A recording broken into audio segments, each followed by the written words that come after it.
Please join us for an hour of Flashback Sports, where we look back to the sports of the 70s through today and relive the good, the bad, You can't be serious, man. You cannot be serious! the ugly, the really ugly, the cool, the Joe Cool, the characters, the many, many what were they thinking moments, and what made the 70s the 70s. the events, Down goes Frazier! the rivalries, Wanting to go at each other now, huh? and of course, the fights.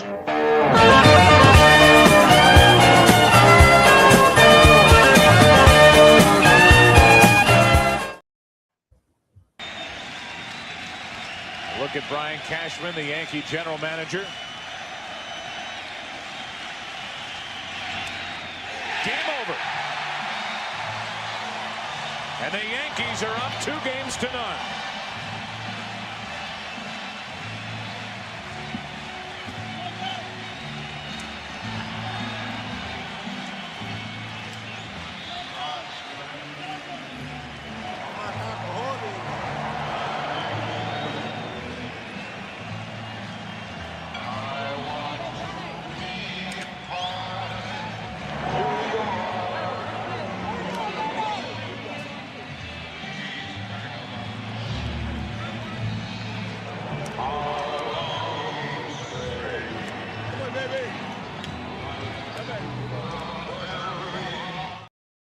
And welcome to Flashback Sports with Gil and Dave. Happy New Year. We're very excited today. Before I bring our special guest on, I want to wish my co-host here, Dave, happy birthday, 39th, as Jack Benny said. So happy birthday, Dave. And got it in reverse. Thank you. We're going to bring on Jeff Nelson, a great Yankee, 4-time world champion, one-time All-Star, a big cog in that great dynasty of the 90s, which like I said, we're going to have a great discussion. So without any further ado, let's bring Jeff into our show. Hello, Jeff. How are you guys? Hey, good. Hey, nice to see you, Jeff. And thank you for your time today. Jeff, we're very happy to have you. I mean, we're big Yankee fans. I mean, I started with the days of Horace Clarke and Bobby Mercer. Bobby was my guy and also Dave's guy. But tell us a little bit how it was, what would you say your most favorite part of being a Yankee? Well, meeting, for example, the two names that you just mentioned, I remember Horace Clarke and also Bobby Mercer back in the day when I first came over to the Yankees in '96 with a trade from Seattle. Just the old timers days, the spring training, how the Yankees, and they still do a great job of bringing back a lot of past players. Mr. Steinbrenner always wanted past players around just to have that Yankee mystique and the Yankee aura rubbing off on us. I grew up in Baltimore, so I never really was a Yankee fan. I was an Oriole fan, did not like the Yankees, didn't like the Yankees even when I was with Seattle. And I could understand why when I became a Yankee, how everybody either loved to hate you or hated the Yankees because they won all the time. But just the history, I wouldn't say a history buff, but I know all the names back in the day. I know past players, past teams, but just to be around that. And even when I was with Seattle, there was a couple times that we came into Yankee Stadium and we called Old Timers Day. And even though, I was on the other team, I would sit in the dugout and I would watch Mickey Mantle and Phil Rizzuto, Bobby Mercer, Yogi Berra was around. I mean, these names, Joe DiMaggio, I mean, these names were just incredible. And, just to be a part and wear the pinstripes and be a part of that history and just to realize what these past players did behind me, ahead of me, it was just incredible. I think that's probably my favorite part. I love history. I love the old time game. We're going to go to fantasy camp here on Monday, and I'm going to connect with a lot of the old time players. And some of them have passed away, but it's still great to see everyone. I think that's probably my favorite part. That's great. Speaking of that Seattle, I'll back up maybe right before. A lot of people don't remember this, but you were obviously a huge part of that Seattle team. I still don't even, you coming off a big year in '95. I wish we had you in '95, in fact, because maybe somebody could have got out Edgar Martinez at that point, but we couldn't. for sure. But that '95 team, that Seattle, that team that you guys had assembled there, you leave at the end of that year in a trade for Yankees for Sterling Hitchcock. We all and I think it was Russ Davis was the other player. Mm-hmm. Yeah, it was the other player in that. Were you surprised by that, because you were coming off a big year with the Mariners? They're trading you now to a team that clearly needed you, the year before, because we couldn't get anybody out of the bullpen. Were you surprised by that trade? Because you were coming off a big year and you had a great group there in Seattle. Were you surprised? Very surprised. We went into the winter, and that saved baseball in Seattle. That '95 season, going to the playoffs in the last couple months of the amount of people that we drew in the Kingdom, that saved baseball. We were going to go to Tampa Bay. My next season was probably going to be a Ray or whatever they were going to be called then. But that year saved baseball in Seattle, and that's what brought now. Well, it was Safeco. Now it's T-Mobile. But I was surprised. There was three of us. There was Tina Martinez, myself, and Mike Blowers. We were all eligible for arbitration, and the sports radio and also the papers said we're going to keep two. One of those have to go. And Mike Blowers got traded to the Dodgers right away.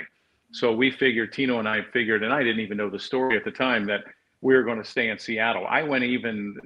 The Mariners have these caravans. They have a large area where they have their fan base. They go into Idaho, they go into Oregon, they go up to Canada, they even go out to Alaska.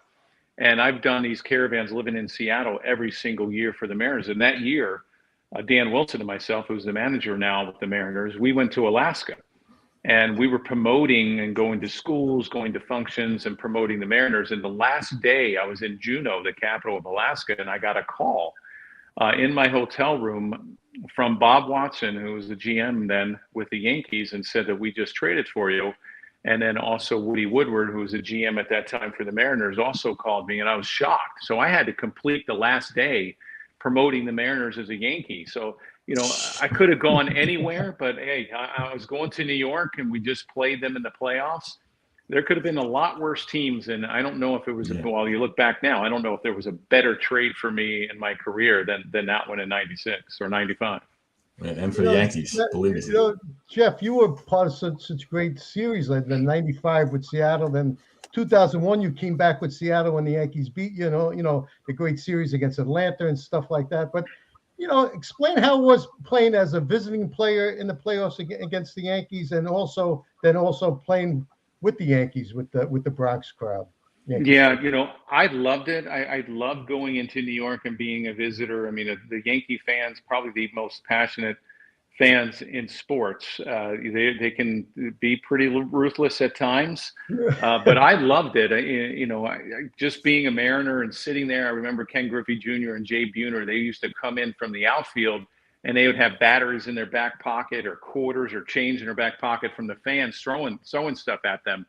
It was just a great, not just the history from Yankee Stadium and what, all the past players that played there, but just the fan base. You had 57,000 fans that were just all over you as a visitor. And I mean, you can even say the same thing when you're as a Yankee. If you didn't do well, they would let you have it. But it was something that I really loved. I loved the chaos. I loved the passion that the fans brought. And then being a Yankee, you just had to understand that, they boo everyone. They're booing Derek Jeter, they're booing Mariano Rivera and Bernie Williams. And somebody's like, well, heck, I'm Jeff Nelson. I mean, if they're getting booed, I don't care. I mean, I'll boo myself if I don't do well. But it was just a great time. I mean, it was the best place to play. That old Yankee Stadium is just incredible. It was the loudest outside stadium I think I've ever played in. But as a visitor, even coming back in '01 when I won 4 World Series, you got booed. You had 57,000 fans that didn't appreciate you going to another team. Hey, I always wanted to come back as a Yankee. It didn't work out. But you still love the passion. I remember Lou Piniella. I came in the first time when I came back as a Mariner in '01. And Tino Martinez was on second, and I come in after they announced my name, and I was getting booed by 57,000 fans. I look at Tino, and he's laughing, And then Lou Piniella hands me the ball. He says, "Hey, I see they still love you, son." So it kind of took a lot of the pressure off because you're just coming back for the first time. But it was a blast. That's something I always remember. Right. Well, that trade, and actually, it's funny how things have worked out because, Don Mattingly retires at the end of 1995 after the playoffs against you guys in Seattle. I guess totally shocking, but Mattingly probably had some left in the tank, but decides to retire, spend more time with the family. And so that obviously necessitates the trade for Tino. And obviously you're a big part of that trade. And I think that changed things for the Yankees in terms of, Torre becomes the manager. The use of the bullpen seemed to change maybe even the year before with Mariano pitching 2 innings, setting up Wetland in the 96. But the use of the Yankee bullpen and how they won changed everything to me in 96. How he used you and Graham Lloyd in the playoffs, David Weathers setting up Wetland, and then eventually, of course, Mariano takes over the role. But how reliable you guys were in that postseason, I think, changed the course of Yankee history because that's became the formula for the next, 10 years, really 4 championships in that. Yeah, I always think that good starting or great starting pitching makes for a great bullpen. If you look at with our starters and how deep they went in the game, and pitch counts weren't looked as closely as they are now. We had starters that gave you 6 or 7 innings, so a lot of times we only had to worry about 6 outs, maybe 9 at most, because we were getting such length out of our starters. So we knew our job. We had a tight-knit group down in that bullpen, and when Wetland was there in 96, he was a great closer. We had Mariano to pitch 2 innings, and he'd have a couple days off, and we pick up the slack. From there, we had good lefty-righty combinations. We didn't have the rule that you had to pitch to 3 batters back then, so it was a little bit more of a matchup. We knew exactly who we were going to have back in those days. And I think those days in the 90s showed what bullpens mean to championship teams, and you can see how the blueprint of a bullpen carried throughout the years, and even now, how much the bullpens mean, especially when the starters don't give you anything, and you're seeing bullpen days in the World Series. So when you have good bullpens, you wind up going a long way in the playoffs and possibly winning. Yeah, hey, Jeff, those great Yankee teams had so many great players, but who would you say was the unofficial captain of those teams? I don't know unofficial captain because, you mentioned how 96 and how, it all started with Joe Torre. He was one of the greatest managers we've ever had, especially in New York. He was so calming. And he also took away the media in some sense to allow us to go out on the field and play. But on the field, everybody, even in 96, everybody looked at Derek Jeter and just followed him. Even some of the veteran position players, they were like, there's no way we're going to allow this kid to show us up. He ran hard every single time. He gave 100% every single time until the game was over. So we had a lot of veteran players that were like, hey, there's no way that we're going to allow this guy or allow this kid to show us up. We got to play the same way he is. So it's not surprising that years later that he became the captain. I still say that if you took Mariano Rivera off of that team, you're probably not winning 4 championships. He probably meant the most out of any player, even though we had great teams and great players, 25 guys. I think Mariano was probably the key guy on all those championships. A lot of Braves will say. A lot of Braves said the same thing. That if they had Mariano, they'd be probably looking at 4 or 5 championships over their run. Yeah. And a perfect example, and I just kind of going back to 96, kind of where it all started for the Yankees. As a fan, I in all honesty, I didn't expect the Yankees win that World Series, especially going down to 0-2 the way you did at home. And you mentioned Joe Torre. Joe Torre seemed to be pretty confident. And he even said something to Steinbrenner that they'll be back, and he's got this. But when you looked at that Braves team, they have 5 Hall of Famers on that team in their prime: Maddox, Smoltz, Glavine, Chipper Jones, Fred McGriff. And then you had really good players, David Justice, guys like that, Javi Lopez. That team was loaded. But what they didn't have was your bullpen, and that at that time, I don't think bullpens were looked upon as they are today in terms of how but that, like I said, that kind of changed things. And Mariano, obviously, giving you 2 innings, you and Graham Lloyd were basically unhittable. I think you guys for 2 or 3 years, you guys were untouchable during that run. Then later on, Mike Stanton. But that year, especially going down 0-2, you guys coming back, and actually Jim Leyritz pointed this out to Gil and I about his big home run. You pitched 2 innings in that game. You were pitching when he hit that big home run, which to me, if he doesn't hit that home run, we probably lose the series, or at least there's a good chance we can lose the series. And maybe you don't go on the run that you guys are. So little things like that. But it was the bullpen that really changed the course, or was the difference between the Braves and the Yankees, I would say, in that series. Yeah, that was right before Interleague, so we didn't know anything about the Braves. We knew the names, and we had a week off. Once we beat the Orioles in the ALCS, we had about 5 or 6 days off before we started the World Series. And, it was really hard to knock the rust off. And we got boat raced the first 2 games, and we're watching Maddox out there, and I'm watching him from a distance out in the bullpen. I'm like, this guy's incredible. I've never seen anybody like this. They had an unbelievable team, and John Smoltz is still not happy about that 96 season as today. He's still kind of pissed off about it. But, you mentioned Joe Torre, and when we were down 0-2, I know the papers were like, and even Atlanta, hey, bring us another American League team. The Yankees don't belong there. And Joe even said to Mr. Steinbrenner, said, hey, we're going to win the next 4. Don't you worry, we're going to win the next 4. And it was, again, starting pitching. We had everybody knew their role. I mean, you look at Cecil Fielder, we had Charlie Hayes, we had Darryl Strawberry. I mean, these guys could start on any team in any one of those leagues. And we had a lot of platoon players. I mean, we had Cecil Fielder taking over for Tino over at first, or we had Charlie Hayes taking over for Wade Boggs over at third. So there was a number of position change. Tim Raines was on that team. I mean, we had an incredibly deep position player team, and also our starters were incredible in our bullpen. So, I know our bullpen was maybe the difference, maybe better than Atlanta, but as far as everybody working together, when we had I think it was a 10-year reunion, 25-year reunion, whatever it was in 96, and you look around, because we all went to, during Old Timers, we all went to our positions. And you don't realize what kind of team you have until you look, 25 years later, and you're like, holy moly. I mean, look at this team. Hopefully the current Yankees and the team that's in the visiting dugouts looking at this team and saying, holy crap, they have a good team. That was a powerhouse right there. Right. Wow. Yep, for sure. Jeff, talking about the Yankees in those days and stuff, talk a little bit about the relationship with George Steinbrenner.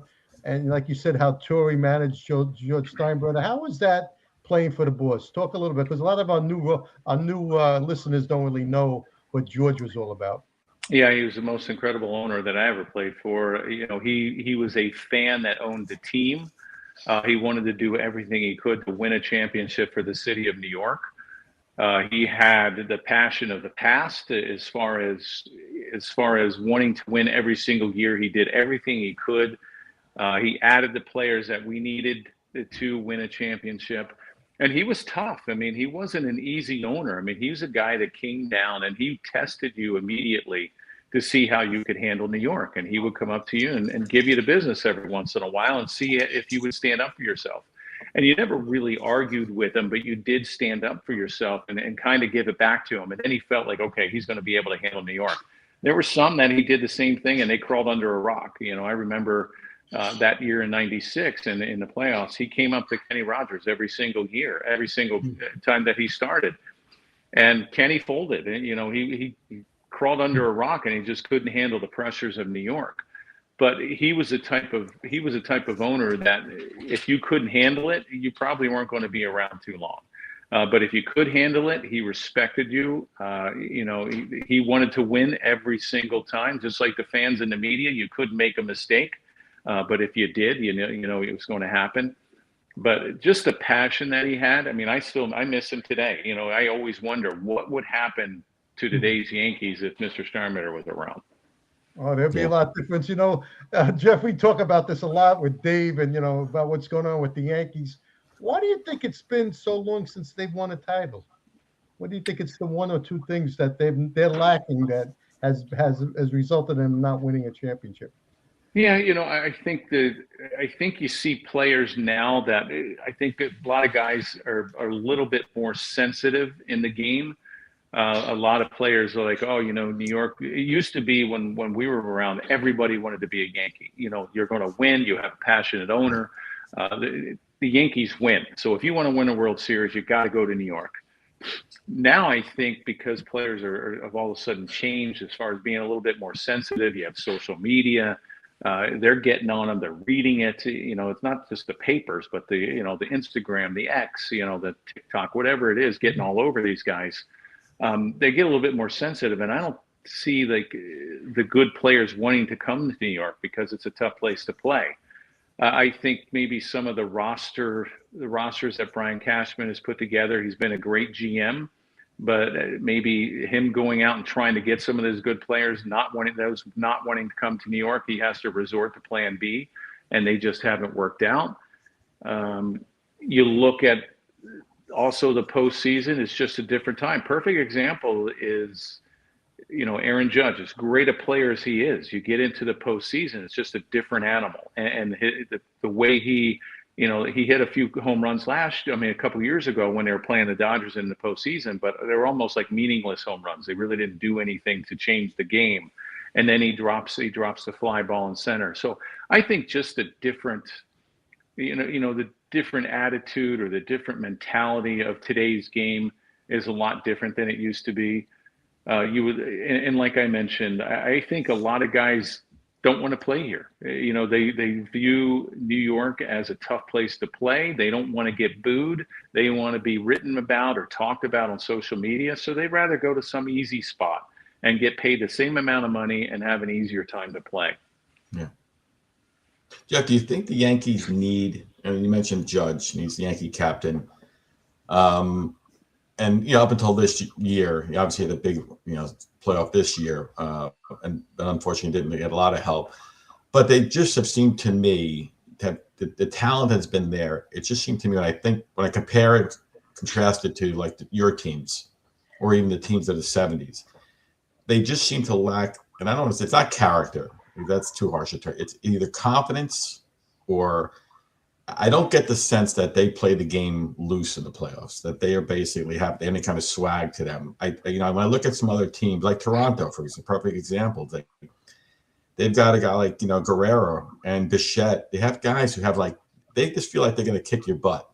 The Yankees don't seem to give off that vibe that they really believe they say the right things, but I just don't get that feeling. You guys in your years, and then the Yankee teams of the '70s, and then certain other teams, of course, some guys just exude confidence. Just get on my back, or we're going to win this thing. Even like Joe Torre saying we're going to take 4 in a row. Maybe Boone needs that kind of bravado, or maybe we need to bring in a couple of guys who have won before. It just seems like until you won, they're having a hard time getting over that hump because the guys there haven't been there. You don't know necessarily how to close the deal. Your thoughts on that?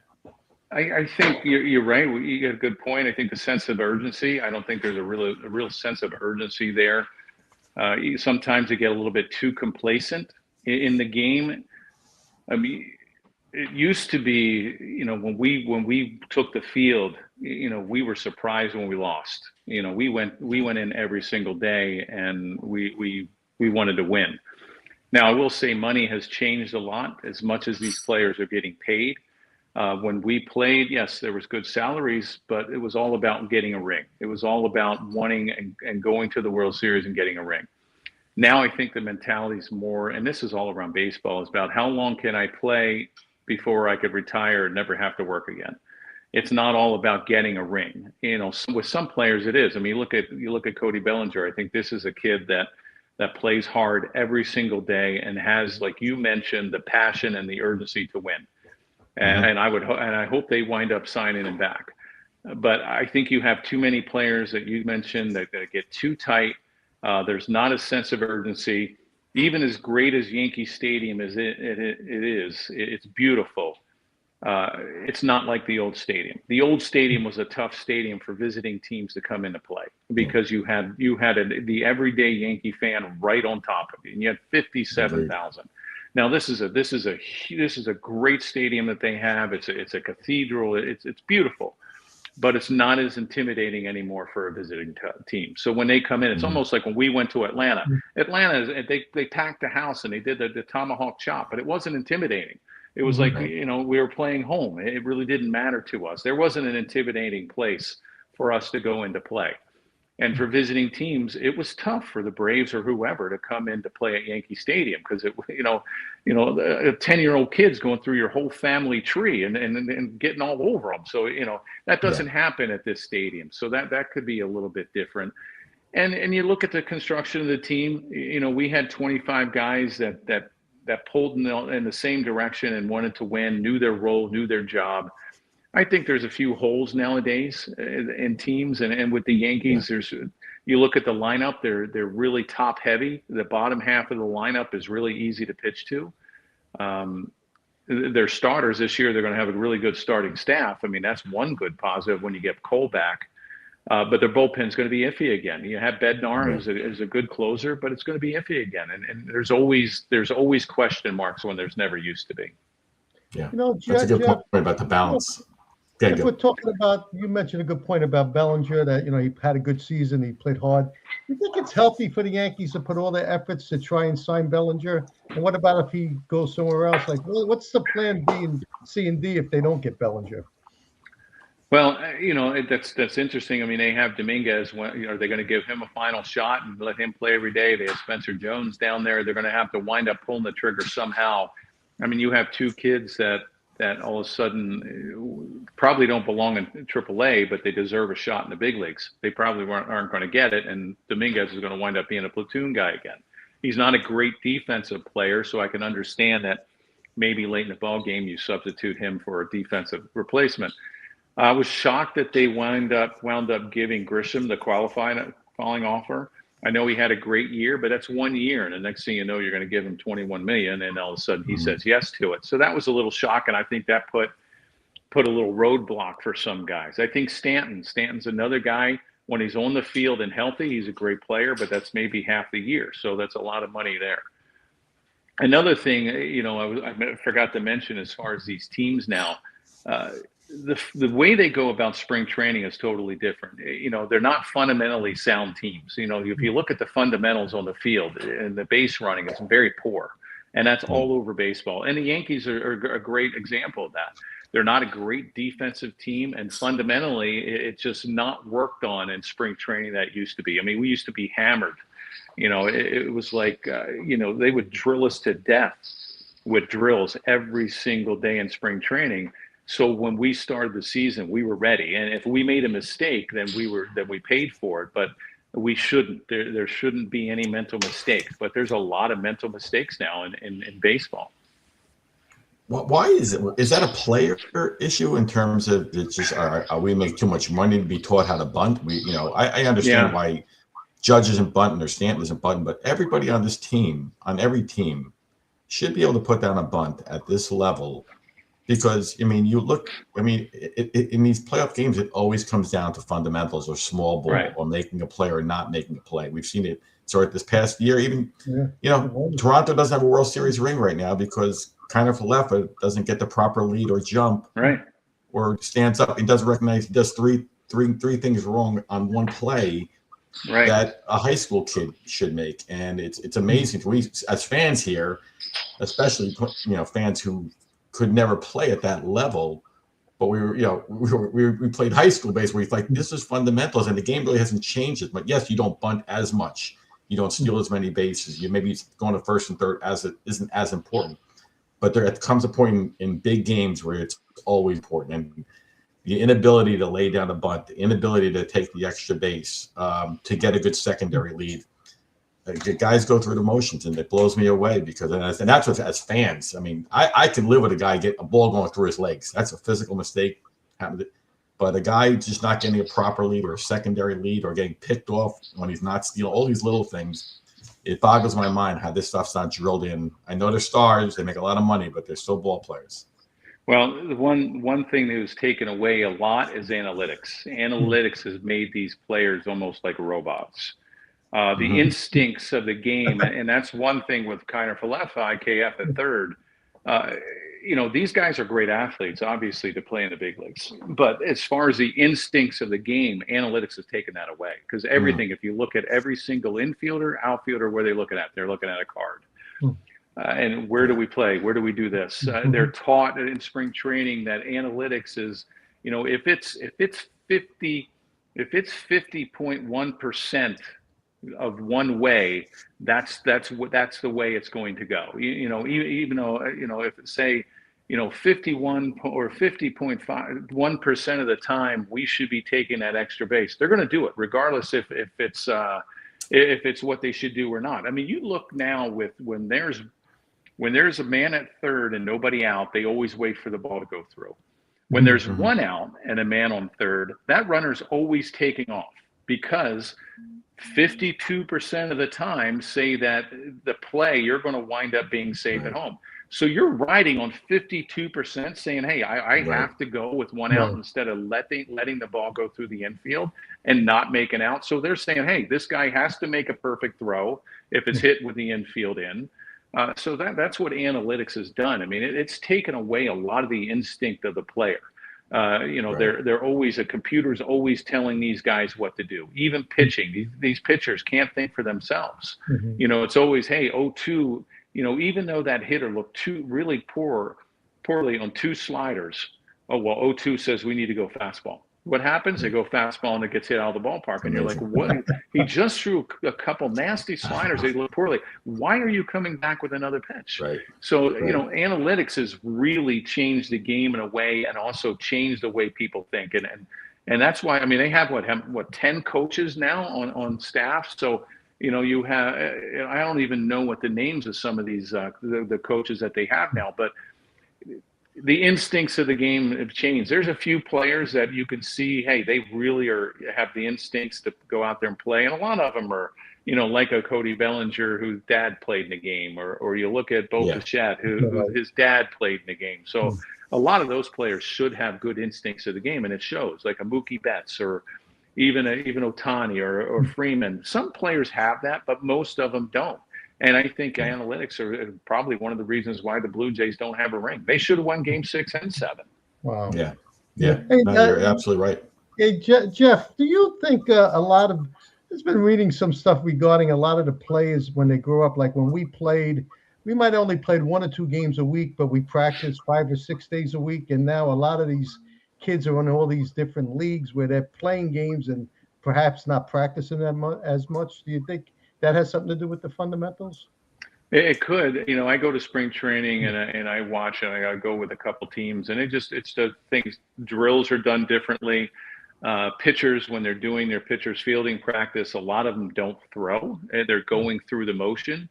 And one of the key fundamentals is to be able to throw it to first, or to be able to turn a double play if it gets hit back to you.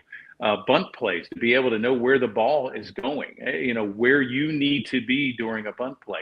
Backing up. I mean, how many times have you watched a major league ball game and the pitcher's not backing up one of the bases, or not getting deep enough? I mean, it's just normal fundamentals that you work on every single day in spring, and they just don't work on it as much. And why, I have no idea. We used to get hammered with it. Nowadays, I don't know if they start talking about, load management. They're bringing back the NBA. Load management. We play 162 games. We want these guys to get off their feet. Get off your feet October 1st or November 1st when the season is over. I mean, it's a 3-hour game, 2.5-hour game now with the pitch clock. So, I'm a little surprised. And if you see, spring training, a lot of teams, and most teams, they'll use April as all their second spring training. I mean, pitchers are leaving with a 75 pitch count, so they have to build up all through April before they even hit 100 pitches. These guys, and I talked to some of the players today, and they're playing year round. I mean, these guys don't get any rest. They might take a week or 2 off after the season, but they're back throwing off the mound. They're hitting in the cage. They're throwing long toss. They never give their bodies a rest. So, and with that, so they should be even more ready to go in spring training, and even more ready to go when, what is it, March 26th or whatever opening day is. And they're not. We didn't do anything in the wintertime. We picked up a ball or a weight the first time January 1st, and we were more ready. We had pitchers leaving spring training. Starters were well over 100 pitches. As relievers, we're throwing more innings than starters are now, and so we were really ready to go. And now they're just using April as a second spring training. So things have really changed a lot. Yeah, I think the problem going forward is it's almost been, the managers, Buck Showalter, Billy Martin types, they're extinct now because you can't get a job if you're going to manage that way. No, because so you want everything to come off the computer. Yeah, everything. Right, and that's so. They go back and they study stuff and they say, "Here's our lineup," and maybe a manager can tweak it just a little bit. I mean, the only guy who left now, I think, is Terry Francona in Cincinnati. Wow. Yeah, and I think there's a great opportunity for somebody to think outside the box. Use the analytics; they are important. But look at what your eyes are telling you. You got a pitcher whose stuff is electric. Doesn't matter who's righty or lefty, or if he's now the third time through the lineup. You're a manager. You've been presumably in the game all your life. You can tell when a guy's hittable or not, and the instinct to just automatically take that out because that's what you're supposed to do. I think there's a tremendous opportunity for a team to start going the other way a little bit and just and teaching fundamentals and making it. But I think there are people who are going to worry about their jobs because everybody wants the analytics. But Jeff, I do want to talk about, and if you have time, the 2001 Seattle team, which you were an all-star on. I think it was 2001, right? Yeah, 2001 all-star team that won 116 games, lost to the Yankees, but you played. Griffey was not on that team that year, but Ichiro was. A-Rod was gone before. But that team was a tremendous team. Obviously, won a lot of games. But it was on the heels of, incredibly enough, no longer having Griffey, no longer having A-Rod. And the big unit, I believe, was gone as well. So you lose three of the greatest ball players of their generation. And then the team goes on to win 116 games. What was that year like? What was it like seeing Ichiro, who was a rookie that year, kind of come out of, he was well known, obviously, in Japan, but players weren't having that level of success at that time coming from Japan. Here you have this guy coming in, getting 260 some odd hits on base every game. What was that experience like playing with him and playing on that team? Yeah, he came to spring training and he didn't get off to a great start. And Lou Piniella, who's another great manager, should be in the Hall of Fame. He even said, "Okay, who is this kid?" He wasn't hitting. He was all hitting weak ground balls to shortstop. He was a tremendous outfielder, had a good arm. There was no question about that. But as far as his bat, Lou even questioned, "I don't think this guy's going to make it in the big leagues." He doesn't have any power. A lot of weak ground balls to the other side. Every once in a while, he beat one out, but for the most part, he's not swinging the bat well. And then one day, I think he had a meeting with Ichiro in spring training. It was toward the end, and then all of a sudden, Ichiro took off. I don't know what it was. I don't know if he was pacing himself. I don't know what was going on.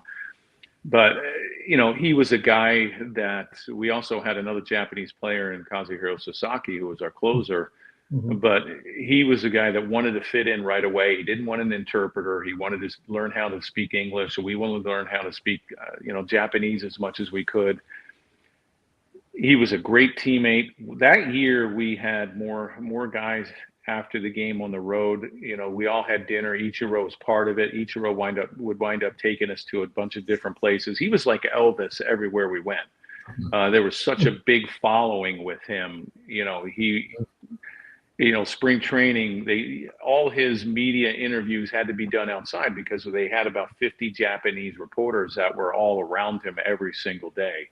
But he was just an incredible guy to watch. And once the season started, you were like, wow, he was a leadoff hitter, had unbelievable speed, great instincts, good hitter, had a lot of power. I mean, shockingly, a lot of power. Yeah. But he was a gap-to-gap guy, and defensively with his arm, I mean, he was an all-star every single year. He was probably one of the best outfielders in the game.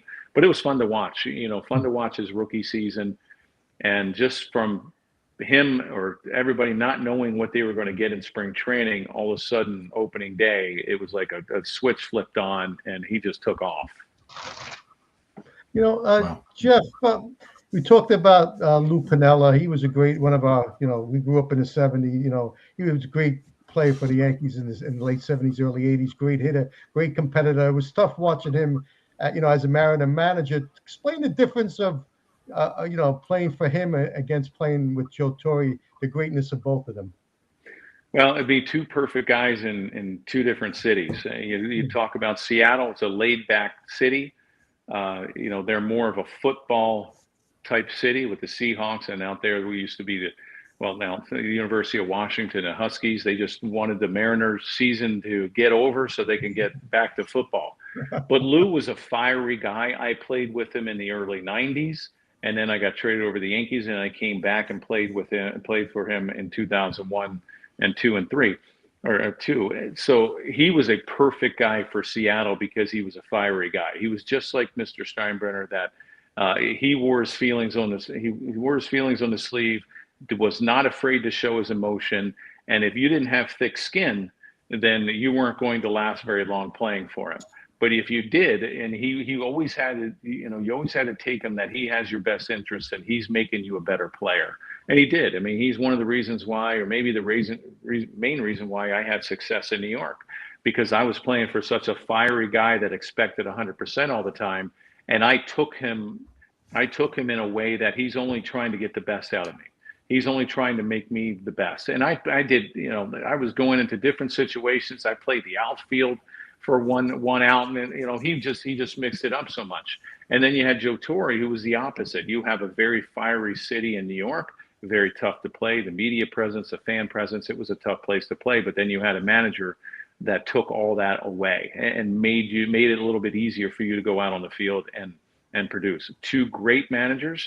The Yankees had tons more success, one more World Series. But Lou was perfect for Seattle. I think he belongs in the Hall of Fame. I think he's one of the best managers I've ever played for, along with Joe Torre. But two perfect guys in two opposite cities. Yeah, before we take Jeff off, I want if Logan, if you could play a couple videos, if you could play number 3 and 4, and also 5, and so Jeff could comment on a couple of these plays. Joe Torre told us all bets were off tonight. Everybody's available but Roger Clemens. Swing and a miss, and Nelson takes care of things in a 6th. That was a 2000. That pitch doesn't make sense. Nobody hits that. That was what was that, 2000 in was that game 5?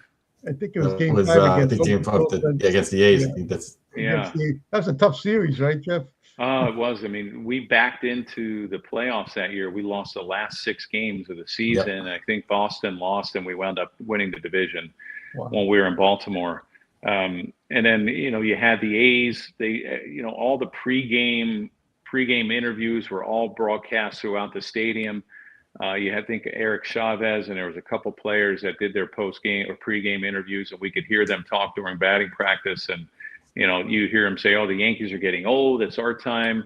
They backed into the playoffs. So the next thing you know, we wound up. I mean, it took us 5 games. I mean, we were going back and forth from the East Coast to West Coast. But we wound up beating them. It was tough. That was El Duque pitched his butt off in that game. I think Andy Pettitte might have started.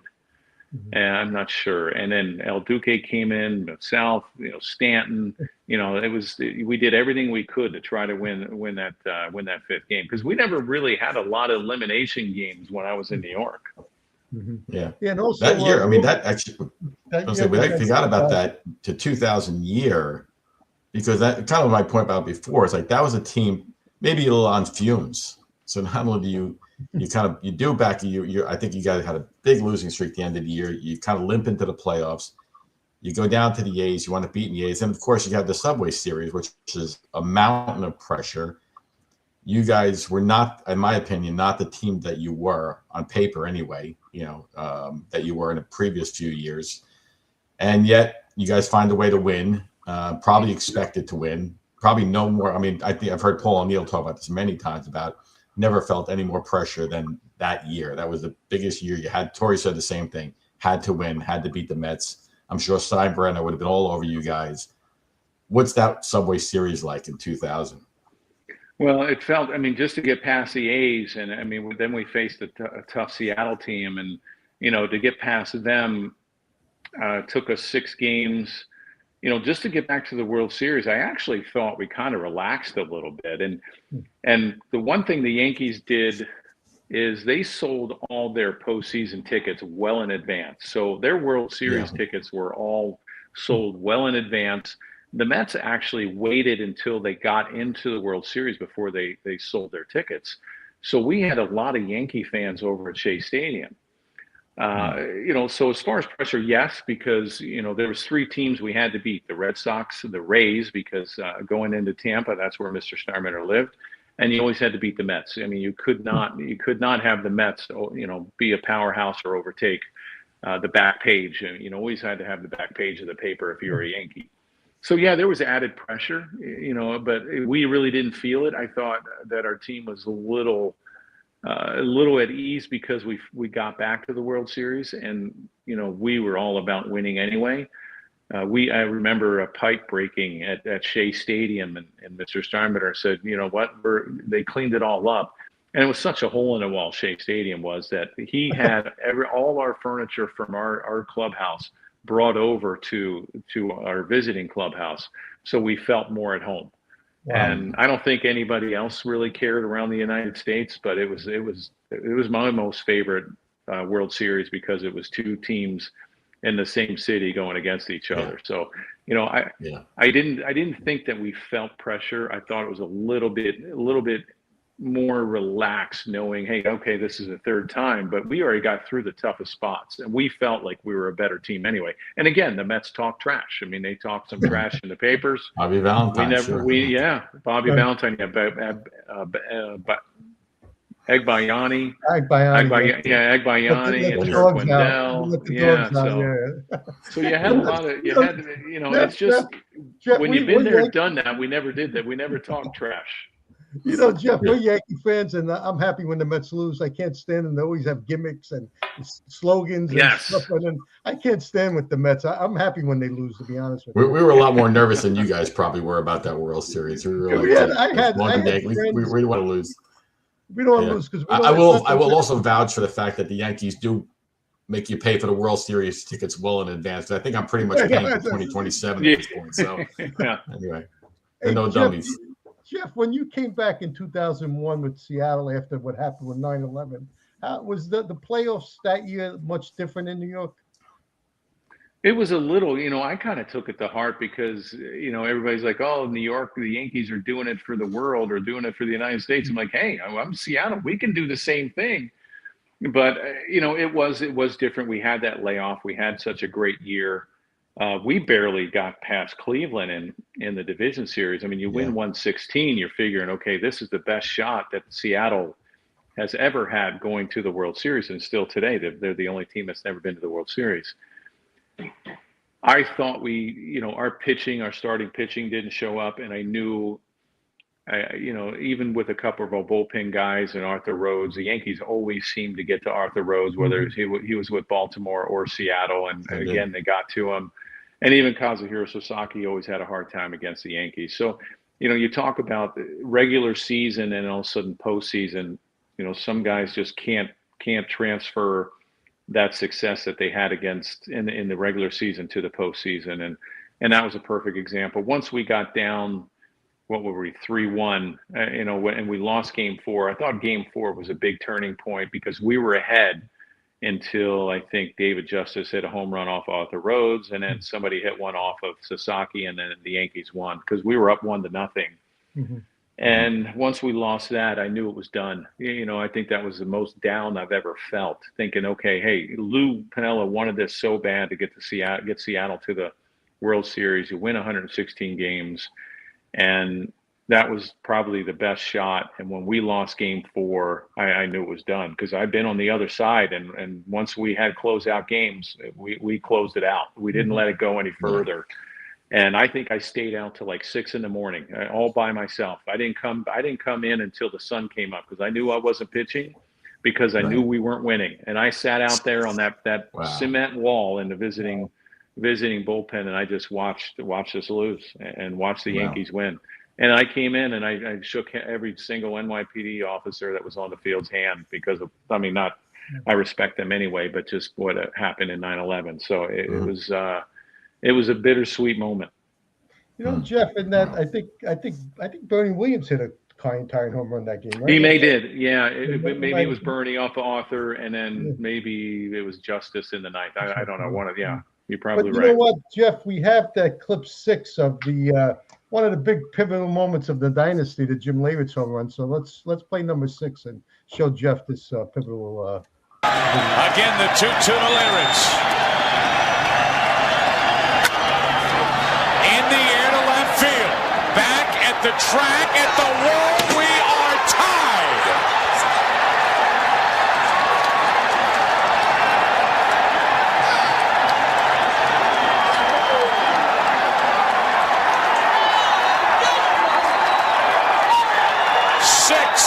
Here in the 8th. And it was a slider in the eyes of Leyritz.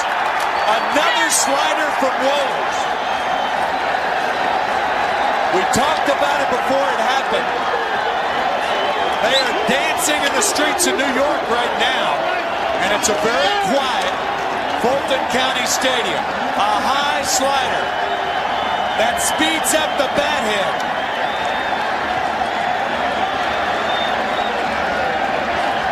That's why Leyritz pulled the ball, because it was a slider and not a fastball. I don't believe I've ever seen Mark Wohlers throw this many sliders in his life. I think the Yankee bench had a better feel for how far that ball was going than Leyritz. Just did get over the wall as Andrew Jones scaled the left field wall, and Wohlers. The inning started on that ball that stayed fair. Don't forget the missed chance on the double play ball that rolled up the arm of Belliard, and the 3-run home run by Leyritz and a hug from Nelson. Jeff, it looked like you were going to dunk a basketball. You jumped so high on that one. Look about that home run, that whole series. I mean, that was so pivotal. What were you thinking about when you were sitting in the dugout when Jimmy was up? Yeah, our starters did such a great job, and all we had to do was try to shut it down because they had great pitching and they had great starters as well. I mean, there was never a moment that was too big for Jimmy. I mean, Jimmy was one of those guys that always stepped up, whether it was 95. I mean, 95, he had some really big at-bats against us when I was in Seattle. And in 96, hitting the last home run of the 1990s and going into 2000, he hit the last home run in 99. There was never a big moment that he didn't love, and that was. I mean, you could see that at bat, and actually, I think he was looking fastball, and he just got out in front of a slider, and because he got underneath that ball, you could see the backspin, and it just kept carrying. But that was a huge pivotal moment right there for us, because like you said earlier, if we lose that game, we probably lose the series, but we tied that up, and I think that broke their back. You know, once we tied that game, they were like, oh, you know, we had them 6-3, and next thing you know, they tied it up. Yep. Well, we want to show that for a couple of reasons. One, you never know, the King might be watching right now, and he was good enough to actually point out that you were a big part of that game when we told him you were going to be on the show in terms of holding Atlanta for a couple innings, allowing the Yankees to kind of come back. And I do think that beating Atlanta that year propelled the Yankees to greatness, and even how they played the game, how they managed the bullpen, as we said before. But that's great stuff. And Jeff, I was at that Leyritz game when he hit the home run in 95, which got home about 3:30 in the morning. My wife was too happy about that game. But I would tell you that the 96 parade, the guy who was really swinging that flag around the most was Kenny Rogers. You remember the parade in 96? He was probably breathing a sigh of relief because, you know, every single outing, I mean, he lasted maybe 2 innings in that postseason, every single start. And Steinbrenner would get all over him every single time before he pitched. So out of anything, and he's a great guy. And, you know, when he was with the Rangers, he was tough to beat. And I could understand why the Yankees wanted to get him. But he just had a rough time in New York, and then he went to Detroit after that. But he was probably breathing a sigh of relief and just eating it up. Because once you win the World Series, nobody really cares what you did then. I mean, the fans at least give you a little break. All is forgiven. And he had, to Kenny Rogers' credit, he shut us down in the playoff game a couple years later. So, Jeff, I have a couple of friends of yours that wanted me to say hello to you. Dom Scala wanted to say hello to you. Said he was tell Dom I said hi. Yes, he wanted to say hello to you, and then also this guy Mike Dempsey says that he owns you. In fantasy camp. You do him like a 70-mile-an-hour fastball, and he loves about that. I don't know why he keeps talking about that, but he told me to say hello to you too. Oh, good. Jeff Nelson, I've met him a couple of times. I met him at the Italian American Baseball. I met him at a Malloy golf outing. He's a gracious guy. He was very nice to my son. He probably said, this big guy, this old guy's a pain in the neck, but he was very gracious. But he also lied to me. He said, I don't play golf when it's under 50. And then we were at the Malloy golf outing, Jeff. It was about 40 degrees.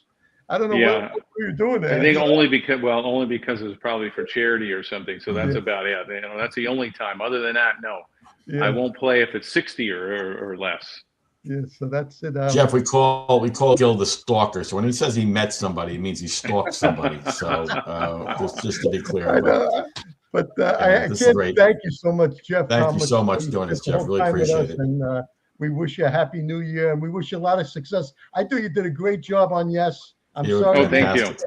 I thought you were a great analyst, and it's their loss that they lost. Any reason why you're leaving the Yankees? Anything that happened, or? No, it's just just one of those things. It was a team. It's still a team that I root for. This will be my 13th or 14th year with the Marlins. I still broadcast with them. So it's a little disappointing, but I have so many games with the Marlins that it's kind of. I'm not going to say it's easier because I love doing the Yankee games, but I may even go out and just do some of my old team games with the Mariners. So I may do some of that as well. So. Even though I'll miss it and I'll still watch, I think they wanted more like the Mets and just have O'Neill and Coney and Girardi maybe more than mixing it up. But maybe that'll change after next year. No, we'd love to have you back because you're fantastic. We appreciate the rings that you help bring here. So thank you. Nice being on. And Jeff, you were one of the few guys that. Your postseason numbers are outstanding. You were outstanding. You were better than even your regular stats. So, Craig, you really stepped it up. You talked about Jimmy stepping up. You were one of the guys that stepped it up when the pressure was on. Thank you. All right, and have a great night, Jeff. And thank you as well. Happy New Year, guys. Thanks, Jeff. Appreciate it. Thanks again. Thank you.